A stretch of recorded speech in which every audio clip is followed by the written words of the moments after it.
Did you guys go over this shit? Okay, Turn coordinator, yes, our ASI. yes. HSI. Oh, yes, yes, Yeah. sorry. And Good. And what system do we have instead of the traditional gyroscopic instruments? ARs. Good. How many ARs do we have? Olivia's waiting. Is she still in here? I didn't see her thing. Bingo was his name, Mo. Wait, how do guys, I really don't understand how to work Zoom. There they are. Hi, guys. Here, I'll allow you to talk. Allow to talk. Cool.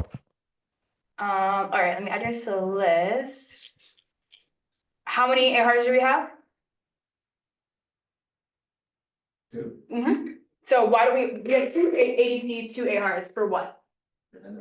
Yes, what are they connected with though?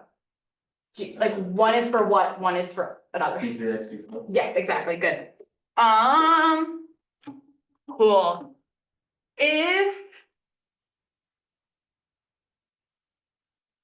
What does the ARs use?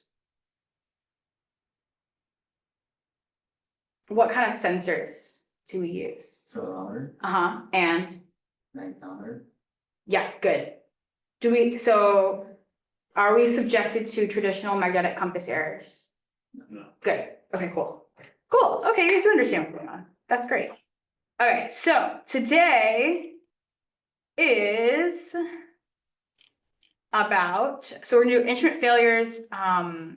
It's not just instrument failures, it's more so like emergency procedures.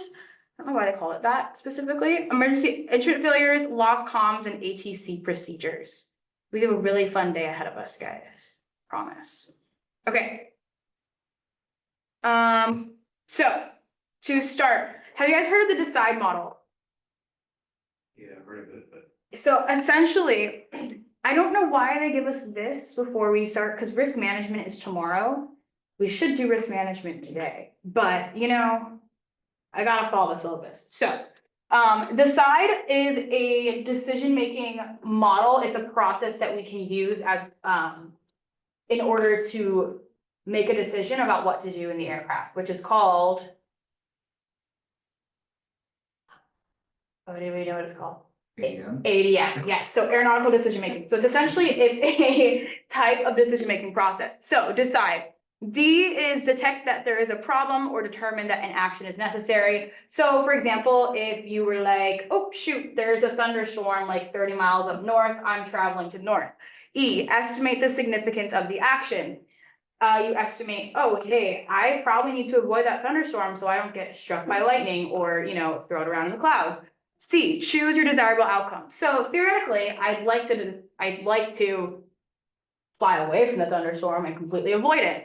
I identify actions needed in order to achieve the chosen option. So what can I do to get the outcome that I want? Well, I could either turn around and go back. I could divert to a different airport. You can't fly above or under a thunderstorm. That's not a thing.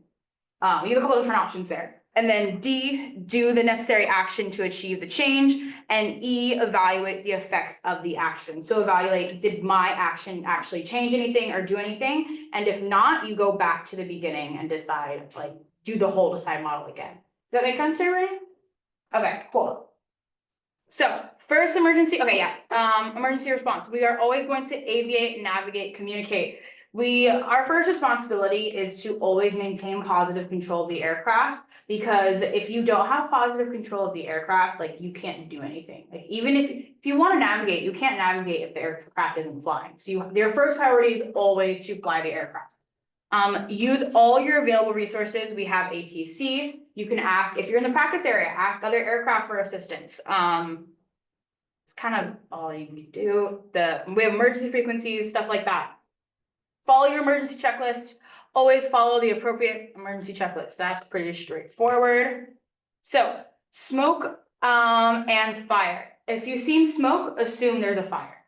So if you're on the ground, if you're during engine start, follow the fire during start checklist. You may need to evacuate and use a fire extinguisher if available. If you have a fire in flight, and it is a dire emergency, land immediately. If you have a electrical fire, turn off the master switch, to turn off all the electronics, and smoke and fumes in the cockpit are a significant danger because inhaling all of that is really bad for you. And I would also argue for our aircraft specifically, an electrical fire is pretty dangerous because without electricity, like we lose pretty much everything. So that for me is like a land as soon as practical thing. And then engine fire, remove your fuel source by cutting off the mixture and the fuel tanks and perform an emergency descent to increase airspeed and create an incombustible mixture. Well, we can't do that, but you would essentially close off your throttle and attempt to land as soon as practical. This is interesting the way that they're going over this, not first choice. Oh. Okay.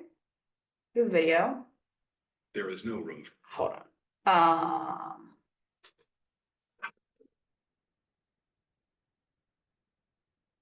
Does anybody know how I can? I got it. Just kidding. Wait.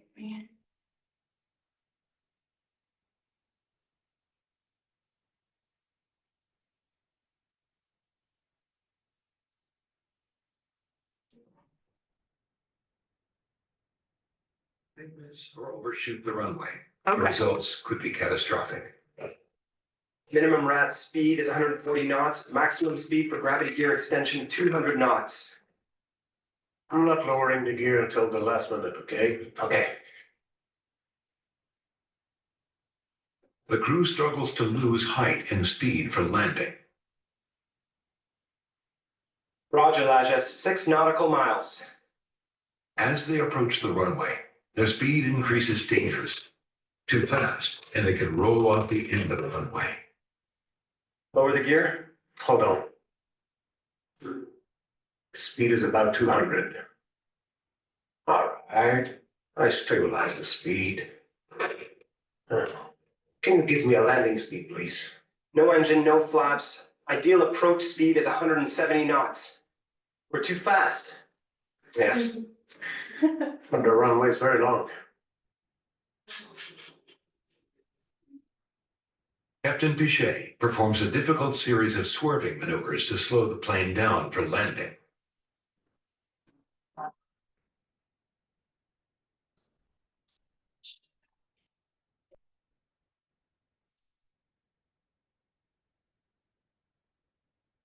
Sling was almost gonna, like a 45-degree angle. I thought he was just gonna flip over and just nosedive straight down. The plane was circling around the island to slow down.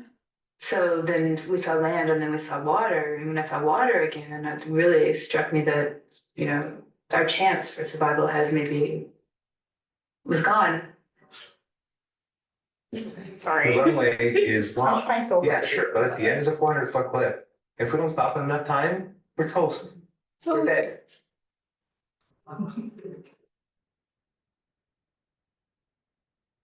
The crew lines up the giant Airbus for the final approach. Landing gear down and locked. 3 green. No flaps. Only the emergency brakes. No spoilers, no reverse thrust. 4,000 feet, 195 knots.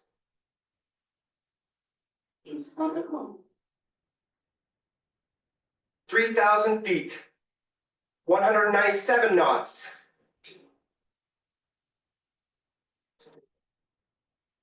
2,000 feet, 200 knots. Alert the cabin. Cabin crew, 1 minute to landing. Vertical speed at 3,000 feet per minute. We're going way too fast. And the speed's increasing, 203 knots now. It's way too fast. But even if the crew can get the Airbus on the runway, they face a further problem. Without engines, the normal procedures for braking are severely restricted. For Flight 236, the danger is far from over. Oh, everybody, I need you to brace. The Airbus lands hard at high speed. The tires have blown. Captain Bichet tries to hold the nose down.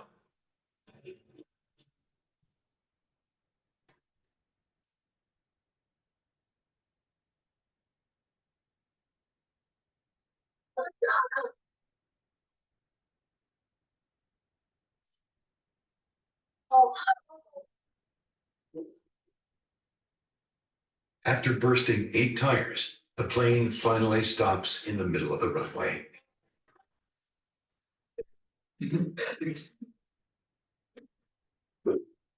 That was it? Alright, so what did you guys take away from that video? What you'll hear is mic was too far away. What? I didn't understand the whole, They were going too fast. going too fast. Too fast, too high. It was bizarre. Anyways, so. Yeah, the Smithsonian does all these like reenactments of,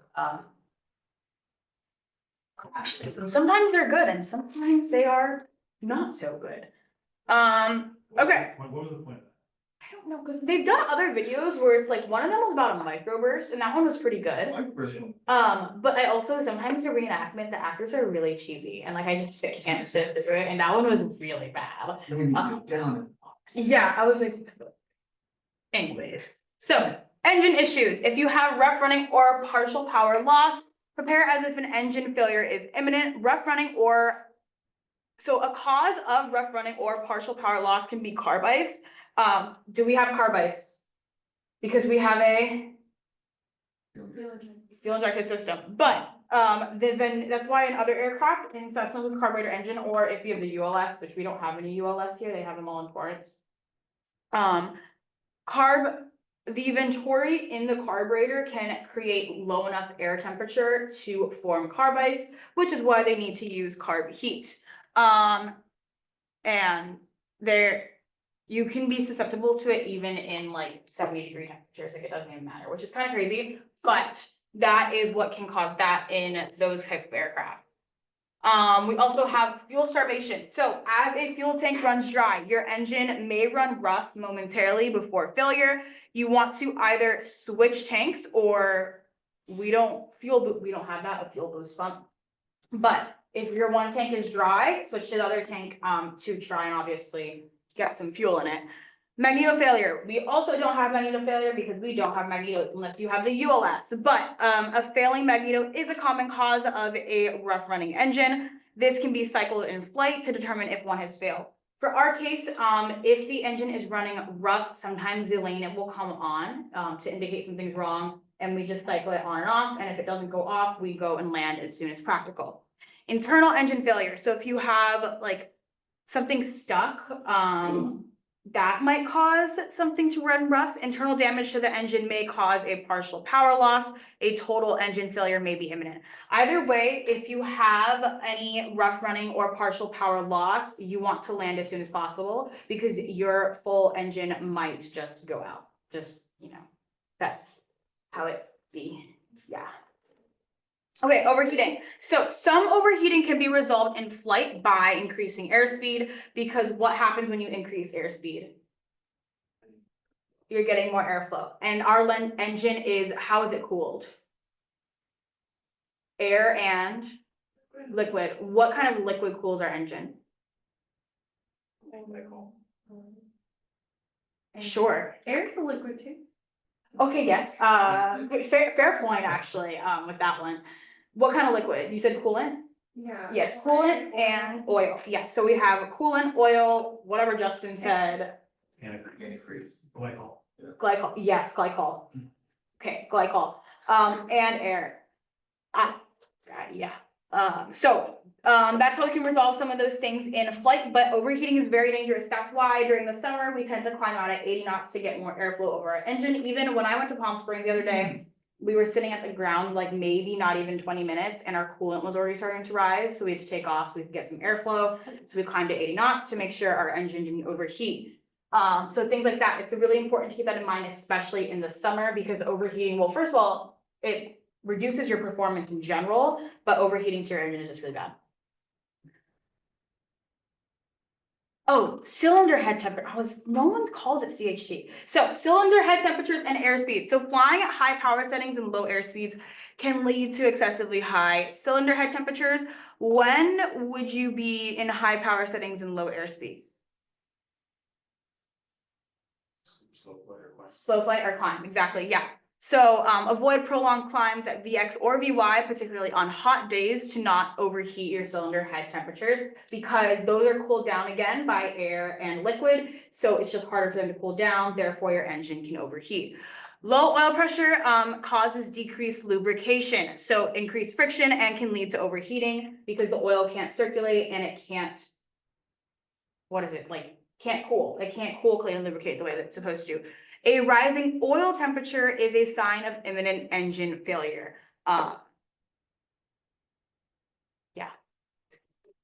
that's that. Cool. Oh, oil pressure. So a low oil pressure can lead to catastrophic failure of an engine and should always be considered an emergency. A low oil level can cause low oil pressure by starving the oil pump. And imminent engine failure, any low oil pressure will decrease lubrication and is usually an indication that total engine failure is imminent, like we talked about. So low oil pressure is really, really bad, because what does low oil pressure mean? Think about it. So There's not enough like oil being pushed. Mhm, exactly. Exactly, yes. So anything low oil pressure is not good. Also, high oil pressure is not good. So anything on the green, not great. And it's really important to be watching out for this during hot days, especially in the summer.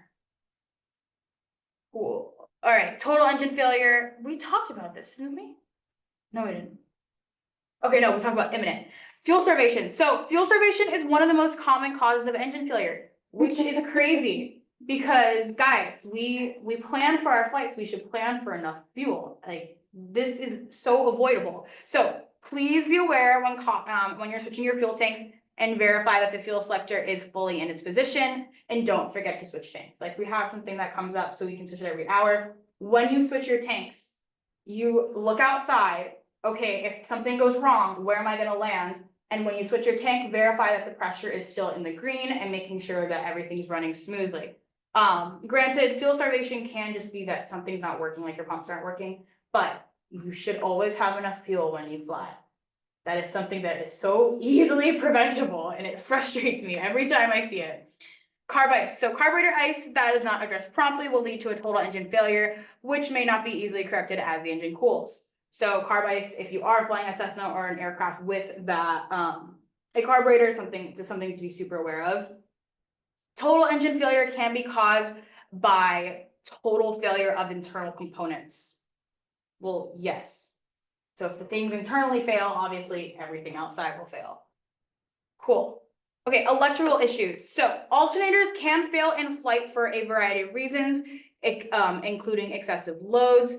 All airplanes are equipped with a two-sided master switch, where cycling the alternator side of the switch resets the circuit breaker for the alternator. Cycling the switch may temporarily fix the alternator, but you should assume it will fail again soon. So like we talked about lane A and B, generally, if you guys see it come on, have you guys ever clicked the menu FADEC button and you guys can see what issue it is?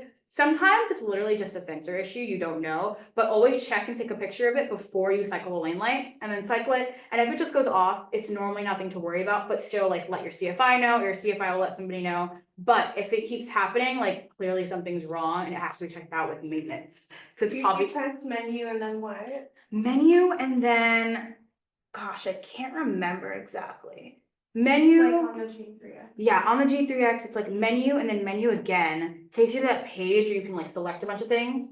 It must be like Okay. system messages or something like that, yeah. But Chris can show you too if anything. But yeah, you always wanna check that and like take a picture. I think, is that where you gotta like change the Fahrenheit to Celsius? I think you can do it over there. Yeah, it's over there, yeah. So shed any electrical load if you're having electrical issues. If you have electrical overload suspected, begin by turning off unnecessary electrical accessories or secondary radios. Battery expected runtime. The airplane will run for several minutes to half an hour on battery, but your battery power must be conserved to operate flaps and radios. So what are some things that we can do to shed our like extra electrical load? Turn off lights, yeah, it sucks because like everything in our plane is electrically powered, so we kind of like can't turn anything off. But we do have our G5 backup battery, which is supposed to give us like 3 minutes of backup battery power, I think. Might be more. I'll check on that for you guys. I hope it's more. I think it is more actually. No, I swear wait. we'll look into that. But, you do have your backup, but either way, you want to be really careful, and that's still an emergency, and you wanna land as soon as possible. Not actually, I would say practical, not possible, what? Okay. Oh, popping fuses or circuit breakers. If circuit breakers are popping, there may be an electrical short or an overload condition. So shed electrical load by turning off non-critical items and then attempt to reset the breakers. Do not continuously reset breakers if they keep failing. This could be evidence of a short circuit that could lead to an electrical fire. So just reset it once. If it doesn't work, just leave it, try something else. Electrical short or fire. Turn off your master switch entirely because that's what's controlling the electrical system. Remember, some airplanes need electricity for flaps. Ours do. Prepare for a flapless immediate landing. Have you guys ever done a no flap landing? Yeah, it's not super hard. Yeah, if you don't have electricity or electric system, that's what you're gonna have to do. Night considerations, airplane lights such as landing lights may be unavailable and radios are necessary to control pilot-controlled lighting at non-tower airports. Carrying a portable VHF transceiver may be useful as a backup when making night flights. Yes, this may. I have not carried a portable VHF receiver, but not a bad idea. So if any of you know where to buy that, let me know. But Yeah, that's It's like the walkie-talkie thing. right. Yeah, I think that's what it is. Right. Oh, the little, yeah. has to be like a aviation specific one. Yeah, because we have one at dispatch. Yeah, well, does it work in there? That's a silly question. Should know, yeah. Kellen has one. I think a lot of the CFIs have one. Maybe I should get one. Probably be a good idea, right? They're like $100. That's nothing. That's like 2 days of work. Aviation. Oh, God. In aviation, yes. Pedostatic system. So, instrument failure. So how can the pedostatic system fail? What is the most common way? Blockage, in the pedo tube.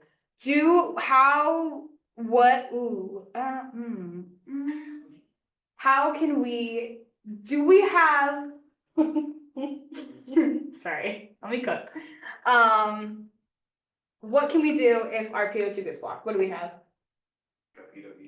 POV, yeah, which may not really do anything. I don't know. I've never tried it since we don't go in icing conditions. But any pedo tube blockage or static port blockage will affect our pedostatics instruments. So like we talked about, airspeed, altimeter, and VSI. Normally is caused by icing or some sort of blockages. And if you suspect pedo tube blockage, apply pedo heat. If a static port blockage is suspected, switch to alternate static source. Do we have an alternate static source? No, exactly. So if that happens, well, just pray.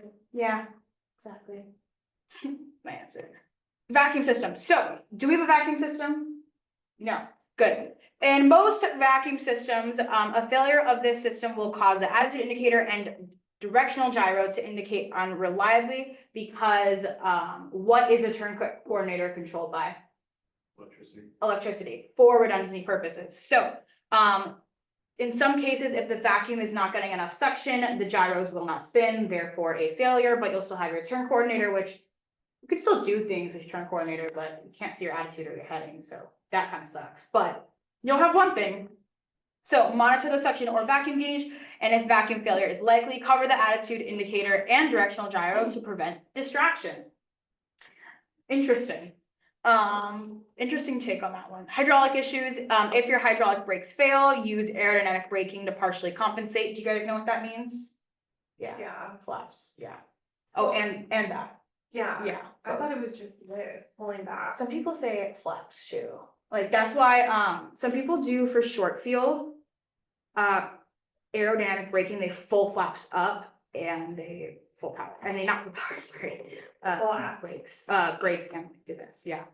Actually, right there. Some people argue that you shouldn't teach to full flaps up because what if you accidentally do that with your landing gear? But like, if you don't know the difference between your landing gear and your flaps button, that's concerning. So I would argue otherwise, but I don't think a lot of people teach it that way, but that is like a form of aerodynamic braking. Talk about that. Landing gear. Oh, well, okay, following emergency extension procedures in the appropriate checklist. If unsuccessful, prepare to touch down at the lowest possible speed, ideally at a towered airport where emergency services will be available. This is for tractable landing gear if we don't have this, but if you do have tractable landing gear on another aircraft. Okay, other failures, door or window opening in flight. Normally, this is a non-emergency. Fly the plane first. Some airplanes must land, some can be closed in flights carefully. Oh, to close the door. Okay. It may be necessary to reduce airspeed or gently slip the airplane to allow closure of the door. If closure is not possible, land and close the door or window. Inoperative or runaway trim. Runaway trim can be extremely dangerous and require prompt action. This only occurs with electric trim, so with our trim. And this essentially means that the trim is like not doing what you want it to do, or it's trimming all the way up or all the way down. You can't fix it. And it only occurs, so like we said, it only occurs with electrical trim, so be familiar with the location of the electrical circuit breaker and be prepared to use it. If trim issues are suspected, stop using the trim. You can still land a plane safely without using trim. Like, you don't need trim to fly. It just is really, really helpful. You're just probably gonna have to like really like use your muscles on the controls, which really isn't much on an airplane. So not the end of the world, but you just have to be aware of what's going on. And if you suspect that anything's wrong, don't use your trim. Unless it's a 737 Max. Yeah, yes, shit. Oof.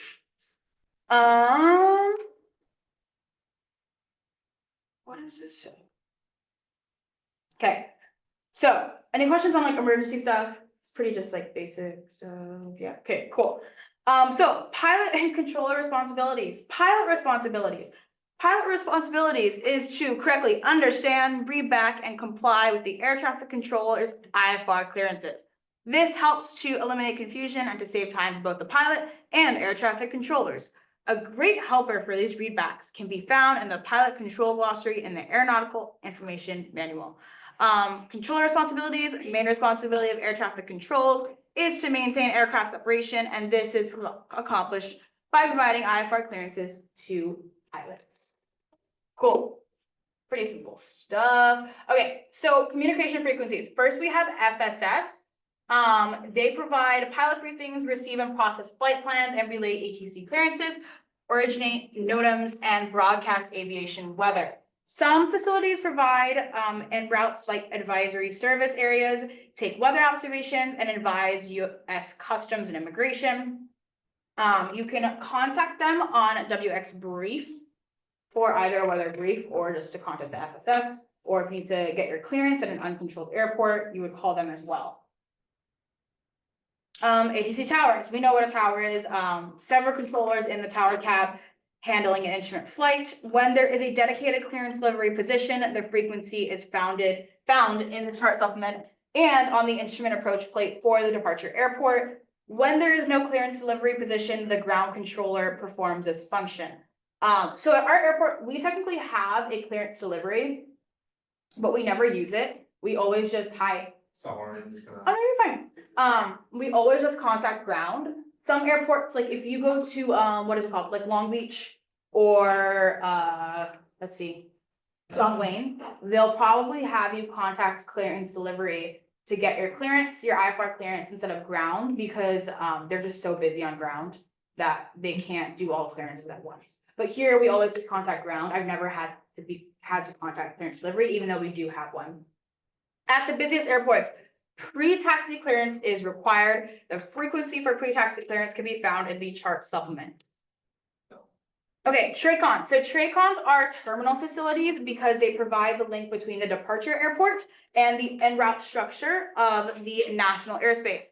So terminal airspace, which we'll talk about more later, normally extends 30 nautical miles from the facility with vertically to 10,000 feet, but they vary. Class Bravo and Charlie airspace dimensions are provided on aeronautical charts, obviously.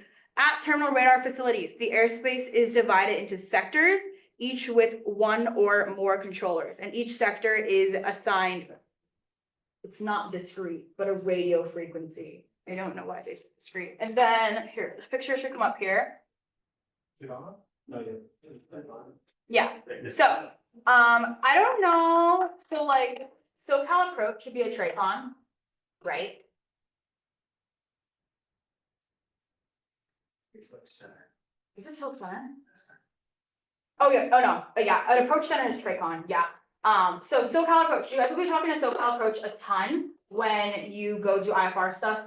Have any of you guys flown the north route yet, south route approaches or anything like that? Okay, well, Shinya has, yeah, and when you do, you talk to SoCal approach, they're part of Tracon. Honestly, a lot of the time, even for cross countries, you will not have to talk to center because you're going along the coast or you're staying pretty east, or not east, pretty west and going up north. If you go to the east, like there's Imperial Airport, Palm Springs, Thermal, if you go to the east, you'll end up talking to center, like it's called Los Angeles Center. They're just center, just a different, same thing though, you're just talking to other controllers. I believe the main difference is that they're like in some random area, random building, like in this dark room, like they don't see the outside of the day for like 12 hours straight. So that's, I think, the main difference between them, but you know, you talk to them the same way, they're giving you the same instructions, they're just a different type of facility. Cool, oh yeah, so tower and route control. At many locations, instrument flight can be conducted entirely in terminal airspace. The tower and route control facilities are generally for aircraft operating below 10,000 feet and can be found in the chart supplement. If you desire to use tech, terminal and route control, you should include the designation in the remarks section of the flight plan. I don't really understand. I don't understand anything. ARTCC. So ARTCC facilities, Air Route Traffic Control Center. Facilities are responsible for maintaining separation between IFR flights in the en-route structure. So essentially the same thing. Center airspace is divided into sectors in the same manner as terminal airspace, and most center airspace, so like if you go to Los Angeles Center, is they're divided by altitude. So like depending on what altitude you're at. Each sector has a dedicated team of controllers and a selection of radio frequencies because each center has a network of remote transmitter and receiver sites. All your center frequencies can be found in the chart supplement and also on your IFR load chart.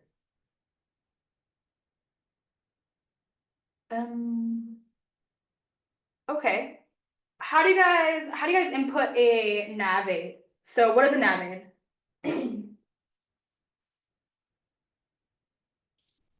Yeah, like a VOR, so navigational aid. So VOR or technically like a GPS.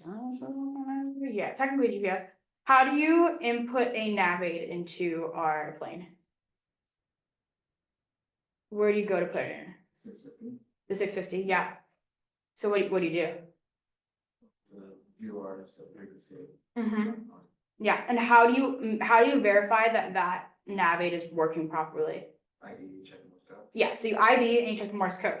I always check the Morse code even if the ID is working because sometimes an ID will pop up even if it's not working. Like Julian's been out, but the ID still pops up, which is like it shouldn't, but so that's why you always have to listen to the Morse code. So yeah, here, put in the VOR under GTN 650. Yes, and it'll have that little ID. But you also want to put up your nav radio and listen to the Morse code to make sure that's right. It'll match up with whatever the Morse code is on the chart. And if not, it'll normally just do like one long beep, or it'll just be like it's just like, you know, like the static, that's what it's called, the static sound. Yeah. This is like a weird place to put this. Vectors, okay. You guys probably haven't been flying instrument that much because most of you are like actually brand new. You've been flying a little bit, right? Instrument stuff, mostly simming. Oh, yeah. Yeah. But vectors, so vectors are headings assigned by ATC for a pilot to fly. They might assign you a vector heading to join a certain Victor airway. So for example, they might say fly heading 340 to join Victor 66 to Mission Bay. Do you guys know what a Victor airway is? Okay, cool. Yeah. So basically just, you know, they're putting you, let's see if I think there's a picture. Yeah. So they're giving you a vector to help join a specific airway. That's all really a vector is. It's essentially just them giving you headings and telling you where to go. Yeah. Okay, we're gonna take a break before I get into this. Any questions on what we just talked about? Yeah, pretty straightforward, pretty simple. I think Victor and vector should be different words, they're two. That's what Brittany, she was like, she kept calling it Yeah. a vector airway. I was like, no, it's a Victor airway. Victor. Yeah. Vector to a Victor.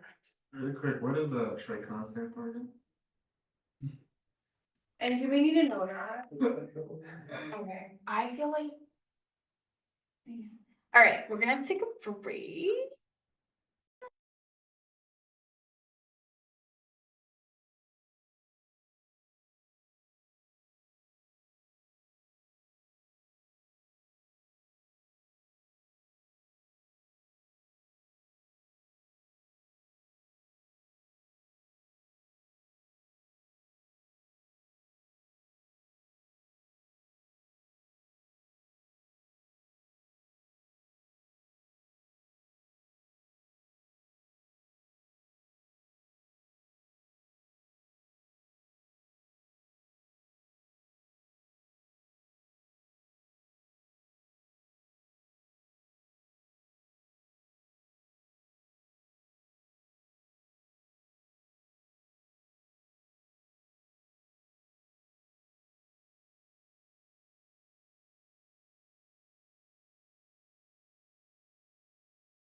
Let's get this started. Okay, so.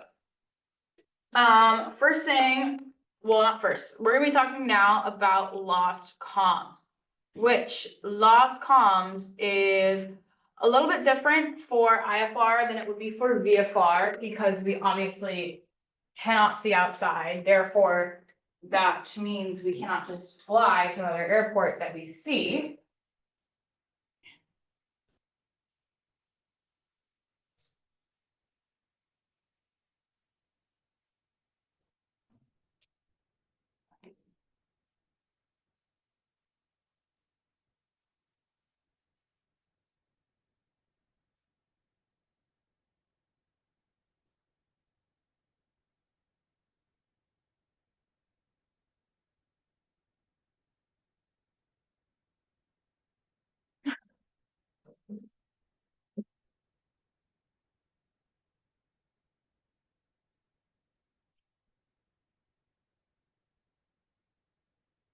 Alright, so lost comms.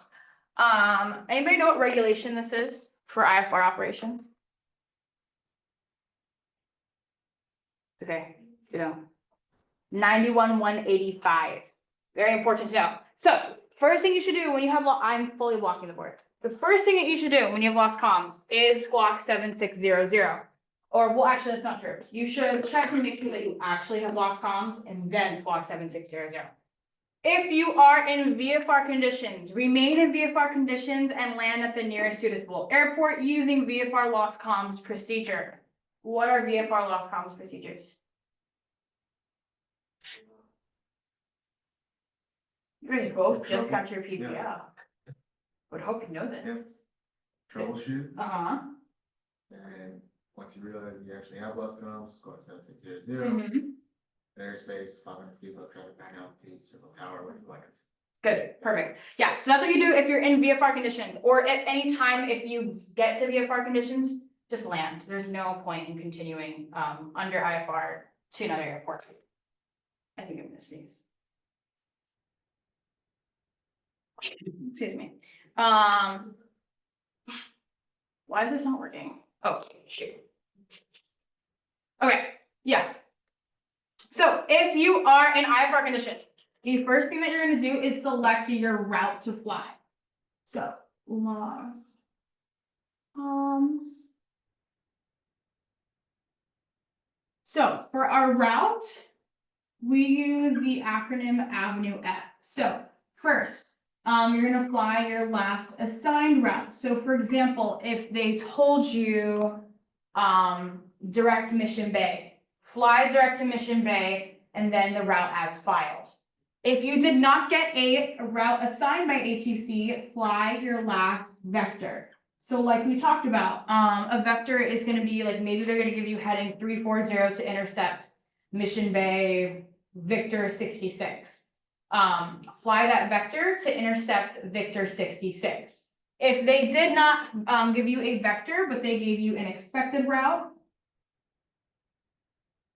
for example, sometimes they'll tell you like, right now you're on, like if you're on, I don't know, if you're just heading west, they'll say expect direct Oceanside. If they give you an expected route, then you would fly your expected route. If they didn't give you any of these three, fly the route that you filed in your IFR flight plan, which is why I always file a route. So essentially you start with, did they assign me anything? Okay, if they didn't assign me anything, did they vector me anywhere? If they didn't vector me anywhere, what were they telling me to expect? If they didn't expect anything, I'm gonna fly my filed route. Does that make sense? Okay, cool. Why did I write this all the way over here? That's fine. So once you determine your route,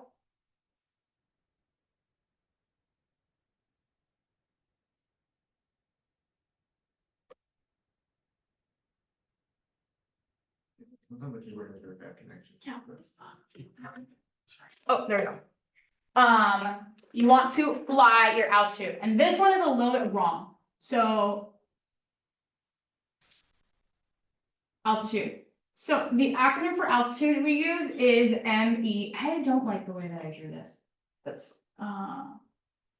actually, no, I'm just gonna do it. And I'm doing this, and then this. I'm doing this, and then doing.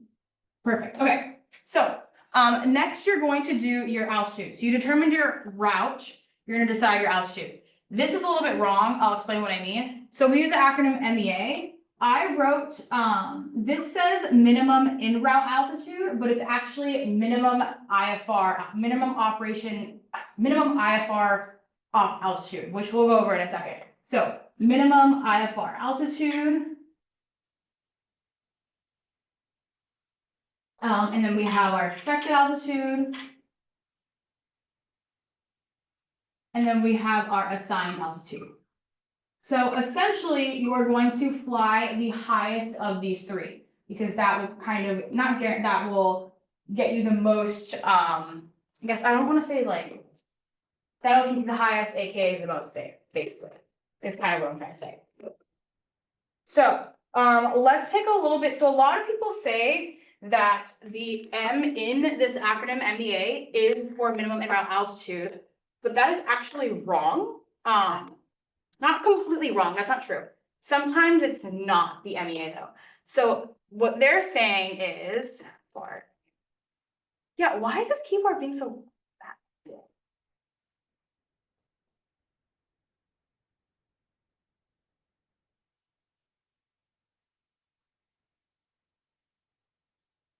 Oh, shoot, that's not what I meant.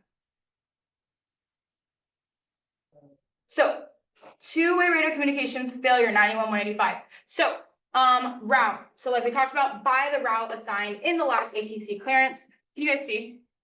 Okay, okay. If being radar vectored by the direct route from the point of radio failure, in absence of an assigned route by the route that ATC has advised may be expected, so that's your expected. In the absence of an assigned route or a route that ATC has advised may be expected in a further clearance by the route filed in the IFR flight plan. And altitude. So altitude, at the highest of the following, the altitude or flight level assigned in the last ATC clearance, the minimum altitude converted, if appropriate, to flight level, that's not relevant, but the minimum altitude for IFR operations. So this is not, this sometimes can be our MEA, AKA if you're on like a Victor Airway, but sometimes this can be our, do you guys know what MEA is? Yeah, it's your minimum en route altitude. Sometimes it can be your AROCA, sometimes it can be you determining what the safest altitude is for you based off of the chart. We're gonna go into that. Or like we talked about, the altitude or flight level ATC advised may be expected in a further clearance. So what does minimum altitude for IFR operations mean? We go to 7, minimum altitude. I'm actually gonna. Okay.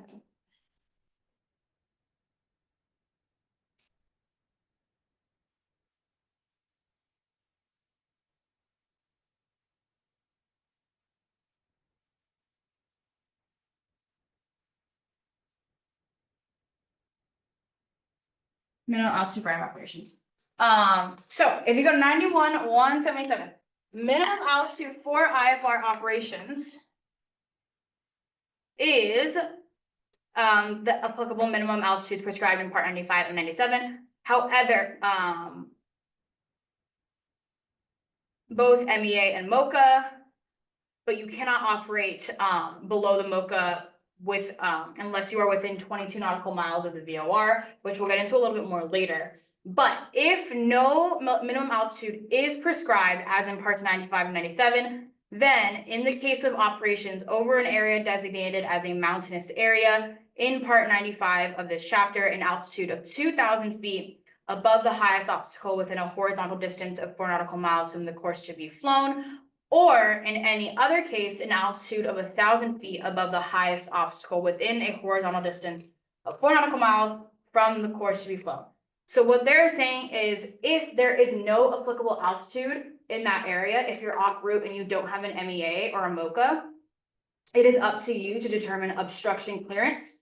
And for IFR operations, if you're in a mountainous area, so our area over here, you have to be 2,000 feet above the highest obstruction within 4 nautical miles. If you are in non-mountainous area, it's 1,000 feet. of obstruction clearance from the highest obstacle. Does that make sense to everybody? Yeah, okay, cool. Because this is something recently that I learned and I was taught by my DPE that I was always taught it was MEA in the acronym, but it's not. It's minimum IFR and altitude, which means that it can be MEA, but it's not always. So that's just something to think about. Okay, and like we talked about, so we're gonna fly the highest of, this is an interesting area to have us do lost comms because it's just like, we just started everything. But anyways, are you guys familiar with like a craft clearance a little bit? Craft clearance? Yeah, okay, so no? Okay, so a craft clearance is what ATC gives you when they essentially are giving you an IFR clearance. And a lot of the time, they'll give you an altitude, like they'll say, oh, fly 3,000, expect 7,000, 10 minutes after departure. So they're essentially saying in 10 minutes, expect to be given 7,000 feet. So that's why when they say altitude, expected would be that altitude. But I want to make it very clear that you are not supposed to climb to your expected altitude until that time period has passed. So you cannot climb to 7,000 unless it's been 10 minutes because they're holding you for either traffic or some other form of separation. So you're not supposed to climb until those 10 minutes have passed. Does that make sense to everybody? Okay, cool. So once you determine your route and your altitude, you fly that until your clearance limit. So clearance limit is another thing that is a part of your craft clearance. So your clearance limit is essentially to where you're cleared to. 9 out of 10 times, you're gonna get cleared to the airport that you're going to. So for example, if you're coming back to Gillespie, you're probably just gonna get cleared straight to Gillespie. In some points, they will clear you only so far, like they might clear you to Julian, or they might clear you to, I don't know, Mission Bay.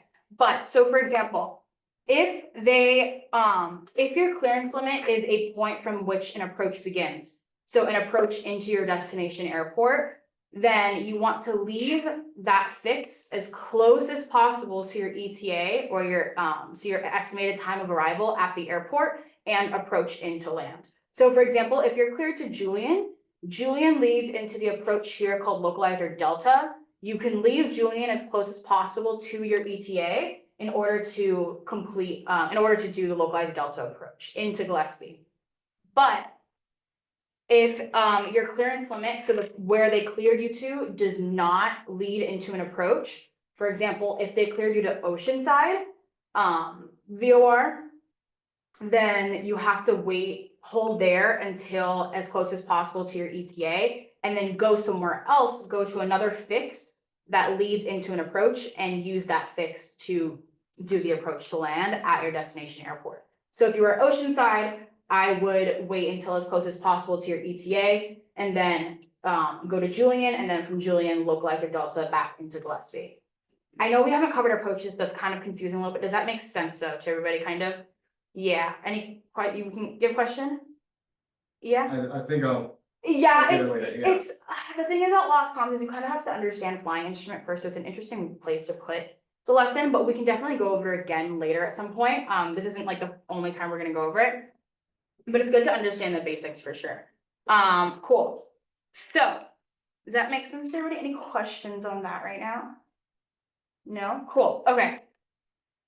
So, we're gonna do a little example and we're gonna go through ForeFlight and to work through it together. So this is an example of a craft clearance. So your C is your clearance limit. You're cleared to Gillespie Airport via R is your route. So via heading 220, then radar vectors to the ELB VORTAC, then as filed.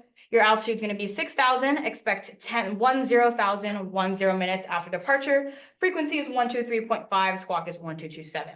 And then we'll go into the hat after. So this is the craft clearance. So clear to Gillespie.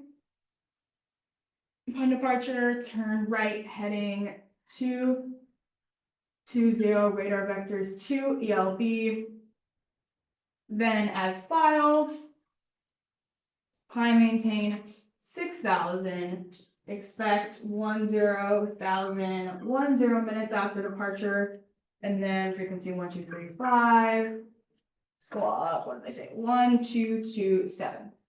So And then this heading, altitude, and time is essentially like where you are at this given moment. So, this is where you are when you lose your comms. You are on heading 220.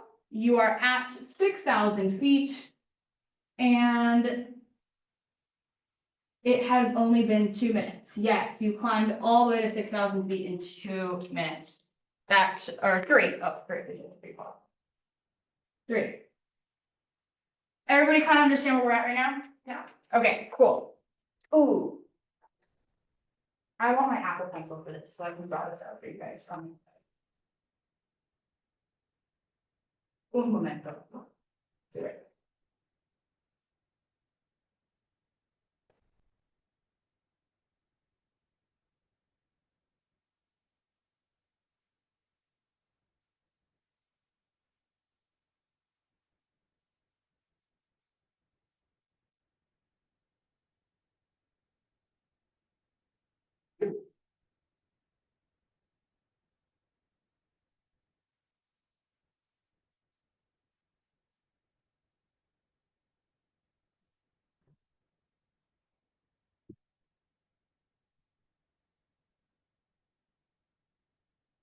Okay, I'm gonna connect my iPod.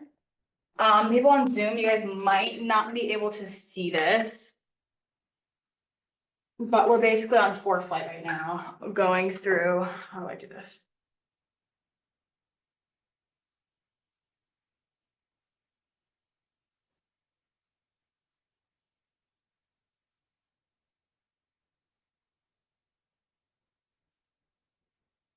Oh.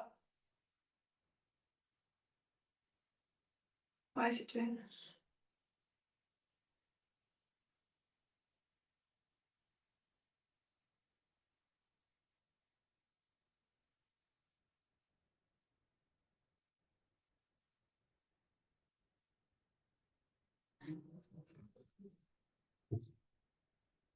Okay, cool.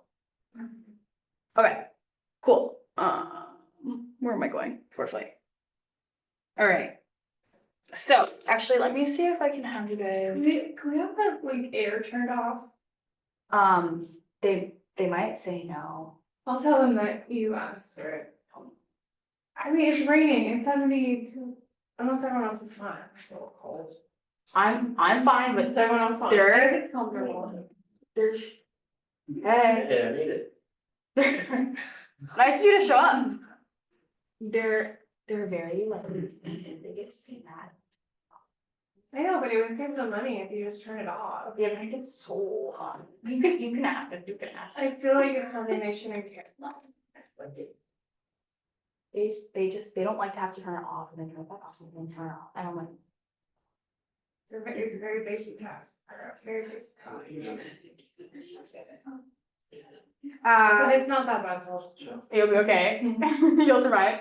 Yeah. Okay, cool. I'm gonna turn the camera on, guys, and then, okay, I forgot the camera's over here. Okay. Well, we're on fourth flight, going over, they're not gonna be able to see anything, I feel bad, but I can't put my screen on the computer screen. So, okay, I'll just like, they can't even see me down here, like, this is literally me. Oh, hold on. Oh. Not a fan of this view. Or how about if I do? It's not the really tempting. Oh, okay, like that's kind of better, yeah. Hi. All right, cool. So, for those of you just coming in, we're being lost comms. Yay, so fun, right? Does this make sense to you? Yeah, do you know how this works? Yeah. Okay, cool. Cool. Still have any questions? Oh, no promises. Okay, so, oh, I forgot to mention, you're cleared, you're from Gillespie, you're going from Gillespie, you're going to Gillespie, you're going from San Bernardino. So, we're gonna work this out like kind of together, but, cause this is like the first time we talk about it. So, you're coming from San Bernardino, you're on heading 220, so roughly like, oh.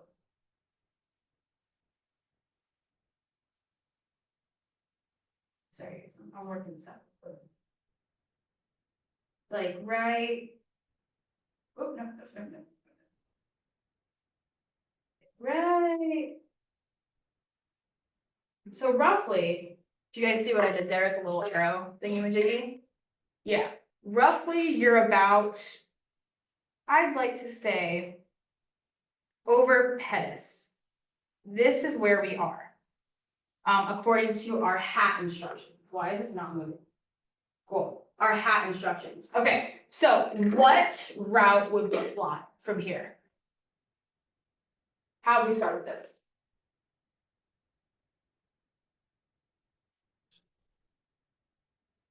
What is RP again? 200.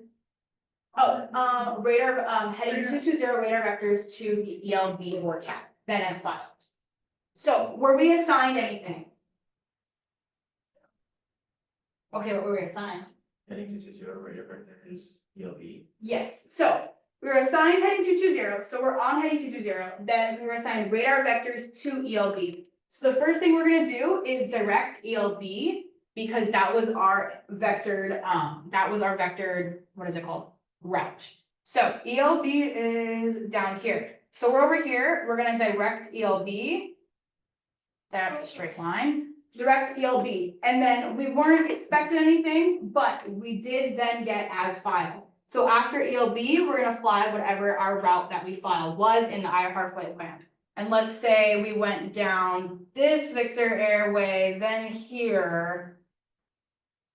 And then here, and then here for localizer Delta. Theoretically, that's what we're doing. So that would be our route. Does that make sense to everybody?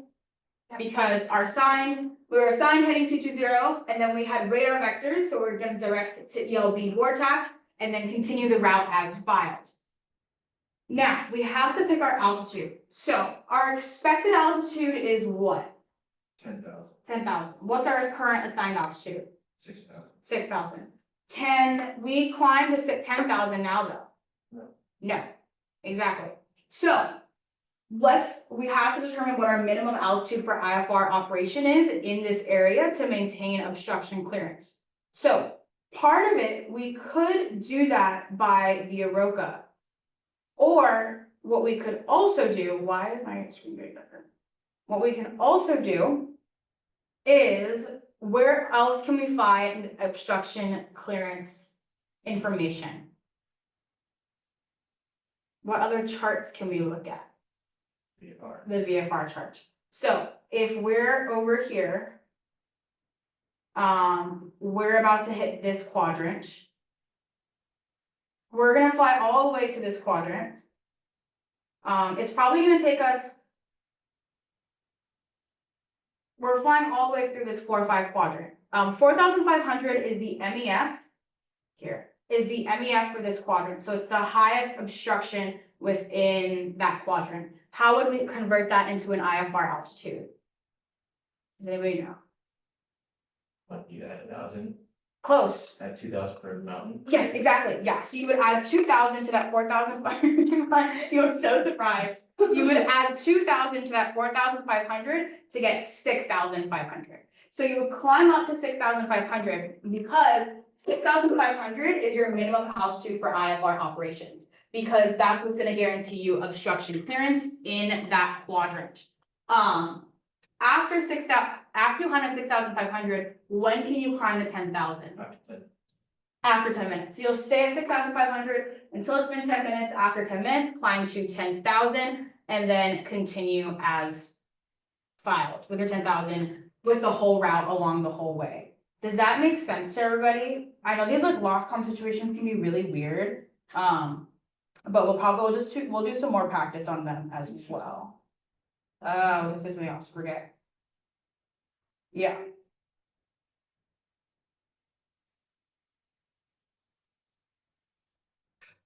Okay, yeah. Any questions on that? Also, you look a little bit confused. Are you just processing? I'm just thinking about all the different situations that come up with like. Oh, so many. Oh, yes, so many. It's my favorite part of the check ride. Trying to follow up, it's like. Yeah, but it makes sense. Yeah, makes sense. Okay, cool. Yeah, and we'll definitely go over it again at some point. Okay, that's it for this lost comm section. I'm starving. All right, let's see. I think there might be a little bit more on today's schedule. Okay. Talked about this.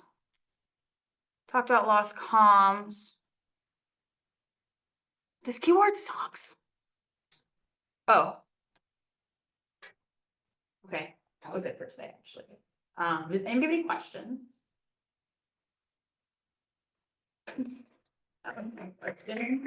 No questions? It's really early. Well, I'm gonna tell them to change that. What's your question? But You have a question? yeah, Okay, what's the question? can you talk about like lost comms in a hold? Oh. Okay, what's the situation? Like you're in the hold and. Okay, well, yeah.